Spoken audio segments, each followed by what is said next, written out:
राजेश जी, आपका इस मीटिंग में स्वागत है। और मैं ये देख रहा हूँ कि आप बहुत अच्छे कोड अखंड ज्योति से भी आप बहुत सारा मटेरियल वो इकट्ठा करके हमारे क्राइम फ्री भारत मिशन के योद्धाओं को और चंद्रगुप्तों को आप जो है ऊर्जाकृत करने की कोशिश कर रहे हैं, जिसके लिए मैं आप सबको बधाई देना चाहूँगा, आपको धन्यवाद देना चाहूँगा। बच्चे इसको बंद करो, यहाँ आवाज़ आ रही है। हाँ, तो मैं आपको बधाई देना चाहूँगा, धन्यवाद देना चाहूँगा और आप में को और ऊर्जा बढ़ाना चाहूँगा। तो जी जी। आपका क्या अनुभव है, और क्या आपको नहीं लगता है कि हमें और ज़्यादा रणनीति के तहत चलना चाहिए? क्योंकि मुझे लग रहा है कि अभी क्या हो रहा है कि हम कोई रणनीति जो फॉलो कर रहे हैं वो ठीक ढंग से फॉलो नहीं कर रहे हैं। तो मैं आपको तीन रणनीतियाँ बताना चाहूँगा और फिर आपका उस पर व्यू चाहूँगा। मेरा ये सोचना है कि हमारा जो समाज है वो जातियों और धर्मों में जो है बटा हुआ है। लिहाजा हम जो है ऐसे चंद्रगुप्तों को आइडेंटिफाई करें जो कि अपने प्रभाव क्षेत्र का, यदि उनका प्रभाव एक जाति में है, दो जाति में है, तीन जाति में है, तो वो अपने आप को उन्हीं अपने प्रभाव क्षेत्र में सीमित करें और हम युवाओं को विशेष तौर पे फोकस करें। तो उसके लिए जो लोग ऐसे हैं जो कि जिनके एरिया ऑफ इन्फ्लुएंस में स्कूल आते हैं, कॉलेज आते हैं, इंजीनियरिंग कॉलेज आते हैं, मेडिकल कॉलेज और प्रोफेशनल कॉलेजेस आते हैं, लॉ कॉलेज आते हैं, तो हमारे वॉल्टियर्स जो है वो जो है अपना अपना क्षेत्र आइडेंटिफाई करें।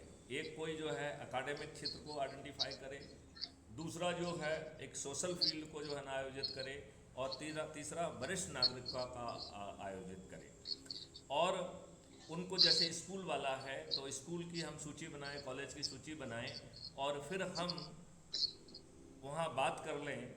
या तो जो पर्सनालिटी डेवलपमेंट का विषय होता है उस दौरान हम उनसे बात करें, या स्कूल के समाप्त होने के बात करें, या स्कूल में जस्ट उनसे बात करके हम स्कूल के समाप्त होने का या छुट्टी के दिन का कोई समय तय कर लें, जबकि उनको ऑडियो वीडियो सुनाए जाएं, उनके जो है प्रश्नों को सुना जाए, उनको ऊर्जाकृत किया जाए, और फिर राष्ट्रीय ध्वज के सामने उन्हें संकल्पित किया जाए।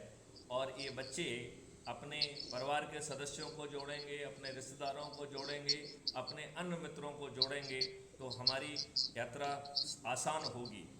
और इनमें से ही लोग चंद्रगुप्त बन के सम्राट भी बनेंगे, तो वो जो है देश के निर्माता भी बनेंगे। इनके सामने एक भविष्य है।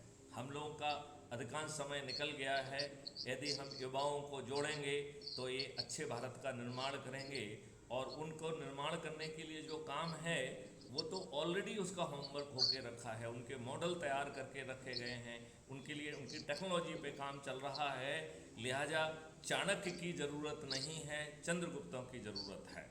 तो हम अपने चंद्रगुप्तों को विद्यार्थियों में, युवाओं में खोजें। तो एक हो गया युवा का वर्ग। दूसरा है सोशल इंजीनियरिंग वाला। इसका मतलब ये है कि हम जो है उन लोगों के पास पहुँचें जो मजदूर हैं, जो किसान हैं, जो हाथ ठेले वाले हैं, जो छोटे छोटे व्यवसायी हैं।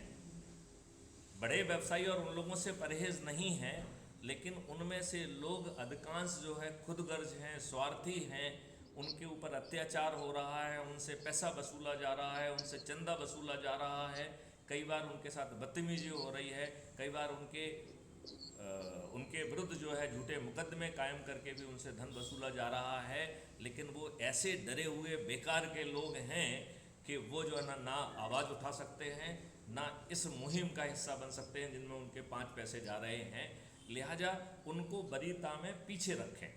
जो सुन के खुद आ जाए उसका स्वागत है, लेकिन हमारी जो एग्रेसिव पॉलिसी है उसको, उसमें जो है उनके पास बाद में पहुंचेंगे। हमें तो सभी 137 करोड़ लोगों के पास पहुंचना है।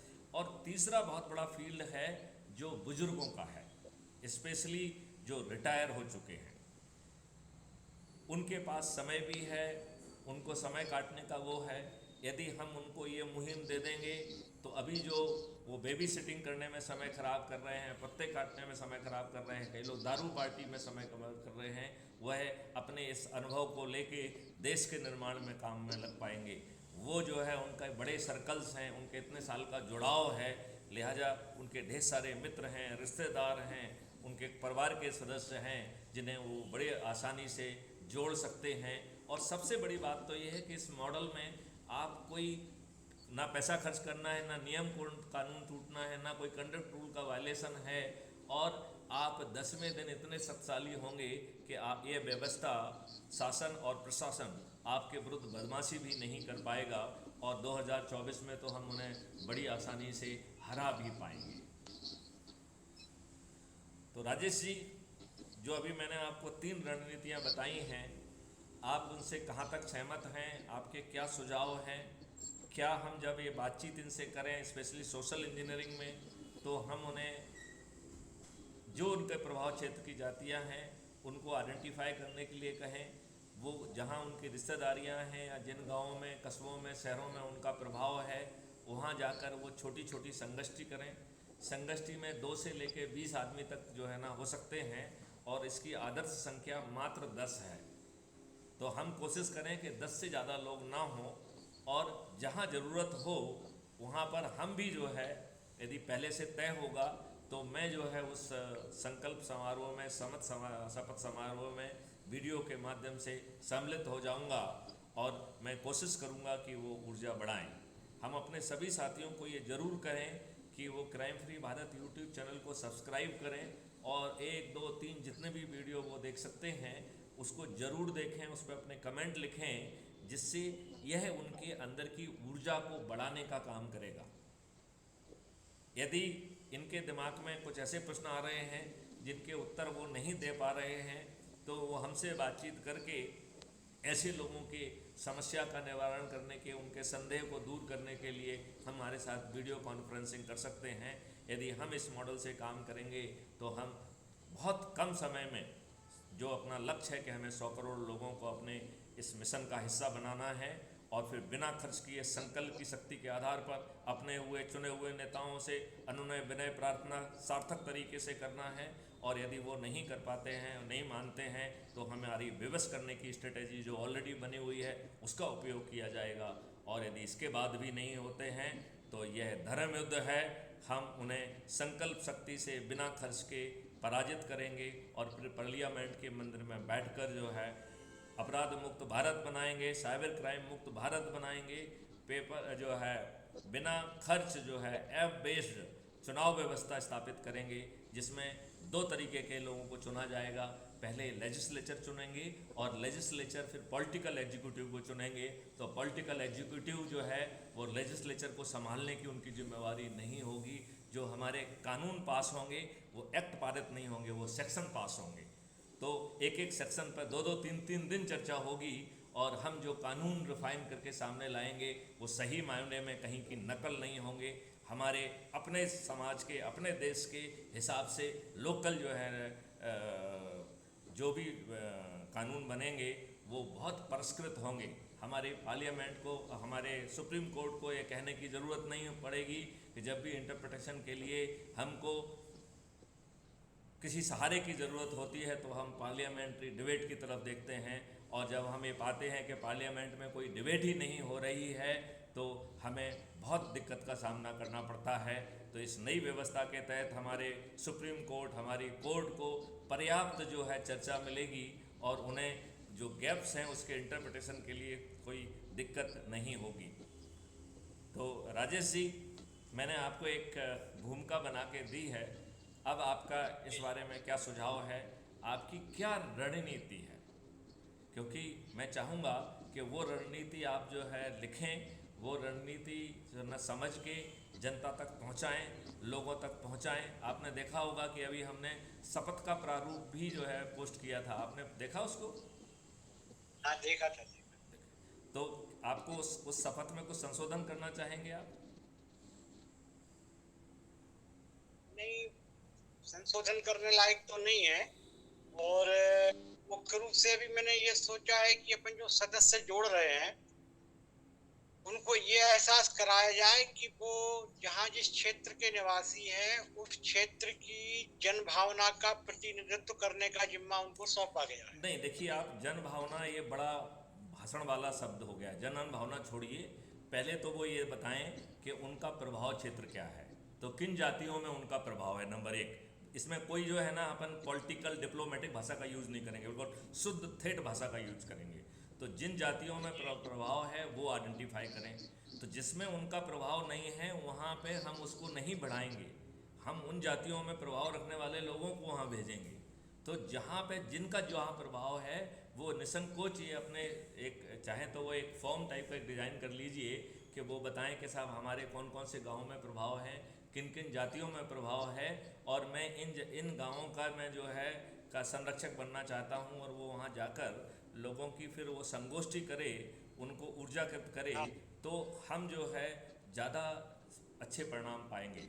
हम में से हमारा हर कार्यकर्ता अब कम से कम दिन में, शाम को, दोपहर को, जब भी वो लोगों को सुविधा होती है, एक संगोष्ठी करना आवश्यक किया जाए, और उसमें जो है जो शपथ लिया जाए उसकी वीडियो रिकॉर्डिंग की जाए, और वो व्यक्ति ये सुनिश्चित करे कि शपथ के पहले अपने जो है प्रोफाइल आईडी से उन लोगों को ज्वाइन करा के इसके बाद शपथ समारोह करेगा।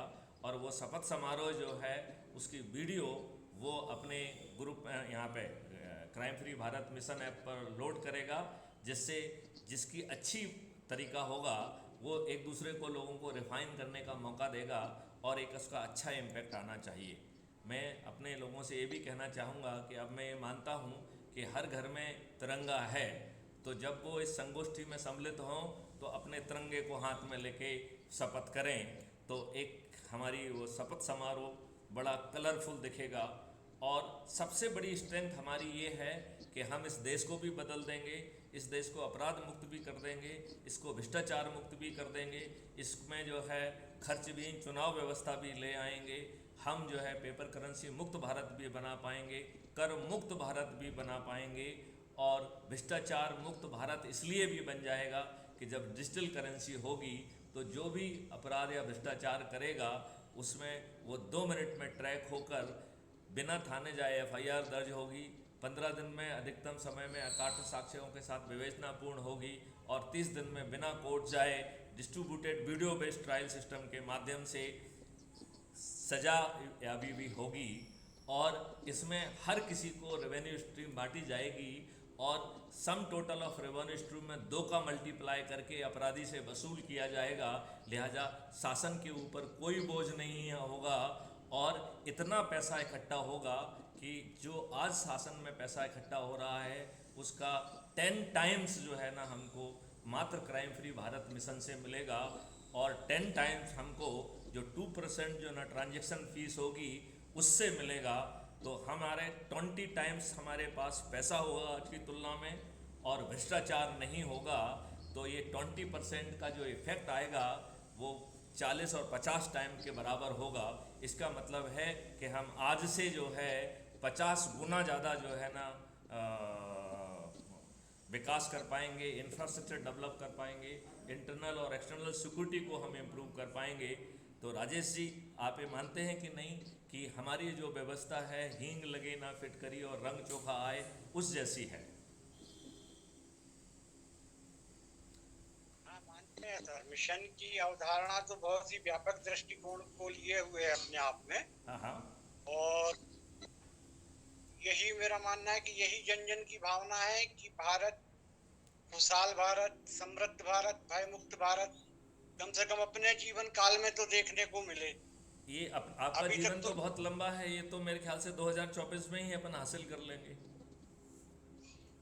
इससे बेहतर क्या होता है। मैं ये बोल रहा हूँ कि जो मिशन से जुड़ना चाह रहे हैं और जिन अभी मिशन का पूरी अवधारणा, कॉन्सेप्ट, विजन, दृष्टिकोण, व्यापक दृष्टिकोण, ये अभी जन जन तक पहुंचा भी नहीं है।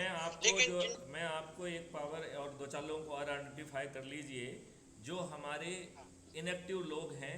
अब मैं चाहता हूं कि उन्हें मिशन से बाहर किया जाए, क्योंकि वो हमारी बात क्यों सुने, वो हमारी बात क्यों जाने। यदि उनमें इतनी ऊर्जा नहीं है, यदि वो पत्थर हैं, तो उन्हें इस मिशन का हिस्सा नहीं होना चाहिए। वो पैसिव ऑन लुकर भी नहीं हो सकते हैं। यदि उन्होंने एक भी संगोष्ठी नहीं की है, यदि एक भी व्यक्ति को नहीं जोड़ा है, तो हमें उसे हाँ, डीएक्टिवेट करना ही चाहिए। यदि हम ऐसा और करेंगे दूसरा तो एक बहुत सकारात्मक संदेश जाएगा। ये भी ठीक रहेगा। और दूसरा अभी अब मिशन ये से काम बहुत से मैं लोग। खुद नहीं करना चाहता हूँ, तो ये पावर जो है मैं कुछ लोगों को देना चाहूँगा। आप जो है ना सभी हाँ, लोगों को देख के एक सूची मुझे बनाइए कि आपके हिसाब से हम किसको मॉडरेटर और बनाएं। जैसे आप मॉडरेटर हैं, क्या आप मॉडरेटरों हाँ, के नाम सजेस्ट करना चाहेंगे? तो हमको निर्णय लेने में सहूलियत होगी। और ऐसे ही मेंबर को डीएक्टिवेट करने का पावर भी हम उनको देना चाहते हैं। तो वो जो है, जो लोग जीरो पे चल रहे हैं उनको वो डीएक्टिवेट करेंगे। और जो हमने रणनीति बनाई है कि इतने से इतने में जो है आप मोहल्ला समिति के सदस्य होंगे, इतने इतने मार्क्स पे आप जो है टाउन कमेटी के मेंबर्स होंगे, इतने से ऊपर आप ऐसे होंगे, तो वो हम सब अधिकार जो है उन लोगों को दे देंगे। तो वो जो है ये देख के, कई बार क्या होता है कि हम जब नहीं देख पाते हैं तो समय पे कई लोगों को जो है ना उसका वो पद नहीं दे पाते हैं, तो इससे जो है ना हमारा टाइम और एनर्जी बचेगी। सही रहेगा। तो पहले आप एक ऐसी पोस्ट डालें ऐप में, नहीं नहीं, और अब उसको देखो मेरा व्हाट्सएप। ये कहना है कि मैं अपनी बात विभिन्न तरीके से ऑडियो वीडियो से कह रहा हूँ। लेखन का काम आप करिए, बल्कि आप चुनिए लेखन। कि अंग्रेजी लिखने वाला भी एक चुन लीजिए, तो वो उसका अंग्रेजी का रूपांतरण करेगा। क्योंकि नहीं तो फिर मेरे ऊपर ही हर चीज़ आ रही है जो किसी भी हाँ, तरीके से ठीक नहीं है। हाँ, हाँ, मतलब मेरी ऊर्जा बचना चाहिए, मेरी ऊर्जा ज़्यादा क्रिटिकल एरिया में जाना चाहिए, मेरी ऊर्जा एडमिनिस्ट्रेटिव उसमें नहीं लगना चाहिए। हमें चंद्रगुप्त को तराशने में हमारी ज़्यादा ऊर्जा लगना चाहिए, क्योंकि हमारे चंद्रगुप्त जो है वो तो ग्वाले हैं। हमारे चंद्रगुप्त कोई बड़े लोग नहीं हैं। हमें उन्हें तराश कर, और वो बड़ा चंद्रगुप्त उन्हें साबित करना है, क्योंकि उसका एक ही क्राइटेरिया है, जो जाके लोगों को एनर्जीकृत करेगा, जो लोगों को जाके संकल्पित करेगा, और जो अधिक से अधिक लोगों को जोड़ेगा, अधिक से अधिक प्रतिष्ठा पॉइंट पाएगा, वही चंद्रगुप्त है। हमें और कोई चंद्रगुप्त नहीं है। कोई बड़ा आदमी है, बड़े पद वाला है, आईएएस आईएएस है, सब कुछ है, तो वो हमारे लिए चंद्रगुप्त नहीं है। हर व्यक्ति को चंद्रगुप्त सिद्ध करने का केवल एक ही तरीका है, वो कि वो जो लोगों के बीच में जा रहा है, संगोष्ठी कर रहा है, कॉलेज स्कूल और इन लोगों को जो जिसका क्षेत्र है वहाँ पर कोई सोशल इंजीनियरिंग में काम कर रहा है, कोई जो है वरिष्ठ नागरिकों में काम कर रहा है, और जो अधिक से अधिक लोगों को जोड़ेगा वही चंद्रगुप्त है। और वो चंद्रगुप्त सम्राट भी बनेगा, वो मंत्री भी बनेगा, मुख्यमंत्री भी बनेगा, प्रधानमंत्री भी बनेगा, और वो जो है इस देश के में जो अभी षड्यंत्रकारी राज सत्ता है उसको बदल देगा। गुलामों के जो नियम कानून हैं उनको परिवर्तित किया जाएगा, जो बादशाही व्यवस्था है उसे अकाउंटेबल बनाया जाएगा। ये दुष्ट राजनेता ऐसा कभी नहीं होने देंगे। इन्होंने आज़ादी के बाद, आप ये बताइए कि राजा महाराजा सामंतवादी जमींदार ऐसे लोग जिनका प्रभाव था उन्हीं को टिकट दे दिए। उन बाहुबलियों ने जनता के ऊपर अत्याचार किए, फिर जो है ना ढकोसला करते हुए उनको SC ST atrocity prevention act बताए जैसे वो ला ना पाए, और वो भी ग्राउंड पर जो है एट्रोसिटी चल रही हैं। और ये दुष्ट सामंतकारी लोगों ने अपने ही नौकरों दलितों को यूज करके दूसरों के विरुद्ध झूठे SC ST पे जो है ना एक्ट के जो है ना मुकदमे कायम कराए हैं। तो ये शुद्ध दुष्ट लोग हैं, ये अपने लाभ के अलावा कुछ नहीं सोच सकते हैं। इन सभी दुष्ट जो है ना राजनेताओं को, जिनका ना चरित्र है, ना सोच है, ना शिक्षा है, ना ध्येय है, हमें पराजित करना ही होगा, और वो भी बिना खर्च के। क्योंकि यदि आप खर्च करके इनको यदि पराजित करने की बात सोचेंगे तो आप भी केजरीवाल की तरह एक गंदी नाली के कीड़े बन जाएंगे। इनका अभी जो भी राजनीतिक पार्टियां हैं, चाहे वो कांग्रेस हो, भाजपा हो, या कोई अन्य क्षेत्रीय दल हो, ये बड़ी असभ्यतापूर्ण शब्दावली का ही प्रयोग करते हैं। जैसे हल्ला बोल रैली, पुतला दहन, अर्थी जुलूस। इनका जो विधानसभा लोकसभा में हंगामा करते हैं, सब हंगामेदार होता है। देखिए, मटका इनके फोड़। पास कोई ठोस नीति नहीं है, इनकी ना शिक्षा है, ना सोच है, ना चरित्र है। तो इससे बेहतर नमूना पेश करने की इनकी सामर्थ्य ही नहीं है। दे आर हाँ। They are giving whatever the best possible at their end, और वो इसी में जो है ना अपने आप को सेखी बगाड़ कर आपको मूर्ख बना के आपके वोट भी कबाड़ दे रहे हैं। कई बार डर से, कई बार भ्रम से, कई बार जाति और धर्म के आधार पर दंगे कराकर लोगों का। अब आप ये देखिए, जब भी ये दंगे होते हैं, इनमें से ना जाति के जो है ना ठेकेदारों का कोई मरता है, ना धर्म के ठेकेदारों का मरता है, ना ही राजनेताओं के मरते हैं, बेचारे गरीब लोग मरते हैं। तो सभी जाति और धर्म के लोगों को मूर्ख बनाया जा रहा है, जाति के ठेकेदारों के द्वारा, धर्म के ठेकेदारों के द्वारा और ये राजनीति के ठेकेदारों के द्वारा, जिनके पास कोई भी चीज़ अच्छी नहीं है। नीतीश कुमार व्यक्ति जो कि सुशासन के लिए जाने जाते हैं, बताइए क्या सुशासन है? आप जो है अपने आप को सत्ता में बनाए रखने के लिए, अपने लाभ के लिए किसी भी हद तक गिरने के लिए तैयार हैं। आप एक नौ फैल व्यक्ति को जो है ना उप मुख्यमंत्री बनाने के लिए तैयार हैं। आप अपराधियों को टिकट देने के लिए तैयार हैं। लिहाजा ये राजनेता गिरे हुए चरित्र के घटिया लोग हैं। अब समय आ गया है कि हम इन्हें शंखनाद करते हुए बिना खर्च संकल्प शक्ति से, बिना चुनाव प्रचार के हराएंगे, तभी हम इन्हें हरा पाएंगे। ना हम प्रचार की रैलियां करेंगे, ना जो है ना समारोह करेंगे, जो है ना जो है ना हमारे पेपर में, ना किसी इलेक्ट्रॉनिक मीडिया में कोई विज्ञापन आएगा। हम जो है संकल्प के आधार पर, और वो संकल्प हर व्यक्ति अपनी छत पे खड़े होके, अपने दरवाजे पे खड़े होके, अपने चबूतरे पे खड़े होके, जिसके पास जो है उसके माध्यम से वो संकल्प करते हुए इस देश में बदलाव का आधार बनेगा। बहुत अच्छी कार्य योजना है, ऐसा ही करना होगा। और अभी जो मिशन से बहुत से लोग जुड़े हुए हैं, मुझे लग रहा है वो पद चाह रहे हैं, शुरुआती ही में पद चाह रहे हैं। हालांकि पद आवंटित करने का अधिकार भी आपने मुझे दिया है, पर मैंने अभी किसी को नहीं आवंटित किया। वो शुरुआती ही दौर में पद चाह रहे हैं। पद पाने का जो अधिकार है वो व्यक्ति के पास खुद है। आपका जो है जो प्रतिष्ठा पॉइंट है वो उसका आधार है। अभी दो लोग जो है ना नेशनल स्पेशल ऑफिसर हैं, एक व्यक्ति अभी एकदम बिल्कुल बहुत क्लोज पहुंच गया है, मेरे ख्याल से 1-2 दिन में वो नेशनल स्पेशल ऑफिसर बन जाएगा। तो यदि आप नहीं करेंगे तो आपको बिल्कुल पद नहीं चाहिए। मुझे जो है पदों के लालची, लोभी, अपने खुद को देखने वाले, अपने उसको करने वाले कि मुझे जो ना टिकट मिल जाए, आपको टिकट बिल्कुल नहीं मिलेगा। टिकट उसे को ही मिलेगा जो अपने आप को चंद्रगुप्त साबित करेगा, और चंद्रगुप्त साबित करने का केवल एक ही तरीका है, अधिक से अधिक लोगों को जोड़ो, अपने प्रतिष्ठा पॉइंट बढ़ाओ। तो यदि आप प्रतिष्ठा पॉइंट नहीं बढ़ाएंगे तो आप महाज्ञानी होके भी आप चंद्रगुप्त नहीं होंगे, आप सम्राट नहीं बनेंगे। बिल्कुल बिल्कुल। तो केवल एक ही आइडिया है, जो जोड़ने की क्षमता रखता है वही चंद्रगुप्त है। जो जा के गांव में, गली में, मोहल्लों में 2 से लेके 5, 10, 15, 20, मैं जो है ना फिर भी कहूँगा कि 10 लोगों की जो है ना संख्या ऑप्टिमम है। और राष्ट्रीय ध्वज के सामने हम संकल्प लें, इसमें ना हमारे 5 पैसे खर्च हो रहे हैं, ना हम कोई नियम कानून तोड़ रहे हैं, हमारी कोई रिस्क नहीं है, और हमारे गेन इतने ज़्यादा हैं कि यदि हमने सही मायने में संकल्प को निभाया तो 10वें दिन हम महाशक्तिशाली हो जाएंगे। शासन में और प्रशासन में बैठे लोग जो नियम विरुद्ध कार्रवाई कर रहे हैं, वो नियम विरुद्ध कार्रवाई नहीं कर पाएंगे, आपको प्रताड़ित नहीं कर पाएंगे। अन्यथा जो है उन्हें विवश किया जाएगा, और फिर भी नहीं मानेंगे तो उन्हें पराजित किया जाएगा।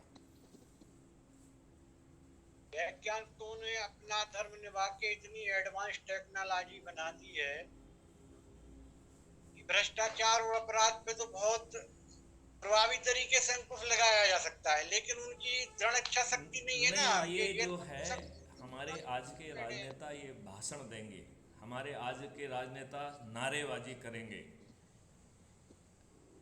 गरीबी हटाना उनका ध्येय नहीं है। क्योंकि यदि आप गरीब नहीं रहेंगे तो वो दारू बांट के, आपको गरीब भी होना चाहिए और आपको दारूखोर भी होना चाहिए और आपको दुष्चरित्र भी होना चाहिए, तभी जो है वो जो है आपको आसानी से पटा सकते हैं। धन बांटकर, दारू बांटकर, साड़ी बांटकर, फ्री भी बांटकर, तो वो आपको समृद्ध क्यों बनाना चाहेंगे? वो स्वयं भ्रष्टाचारी हैं, वो भ्रष्टाचार मुक्त भारत क्यों लाना चाहेंगे? वो स्वयं अपराधी हैं, वो अपराध मुक्त भारत क्यों बनाना चाहेंगे? तो राजेश जी, हमने जो आपको जिम्मेवारी सौंपी है, एक तो जो है शपथ का जो है ना एक अच्छा सा और बना लीजिए, उसमें यदि कुछ संशोधन करना है।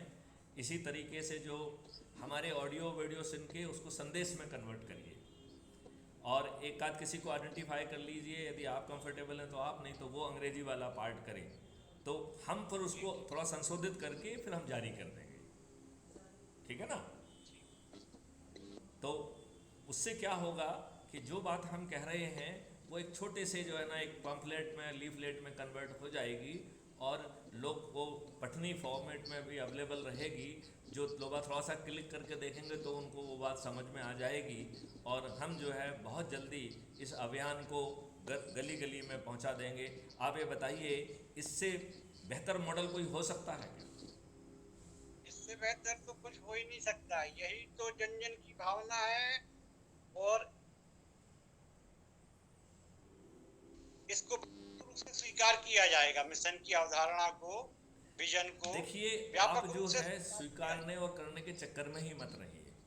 जो स्वीकार नहीं कर रहा है वो पत्थर है, जो स्वीकार कर रहा है वो अच्छा व्यक्ति है, और जो अपनी शक्ति लगाकर अधिक से अधिक लोगों को जोड़कर अपने आप को चंद्रगुप्त साबित कर रहा है, वह आगे चल के सम्राट बनेगा। वही मंत्री बनेगा, वही मुख्यमंत्री बनेगा, वही प्रधानमंत्री बनेगा, और उन्हीं में से जो ना राष्ट्रपति बनेंगे, उपराष्ट्रपति बनेंगे, गवर्नर बनेंगे, और कहीं से किसी को नहीं लिया जाएगा।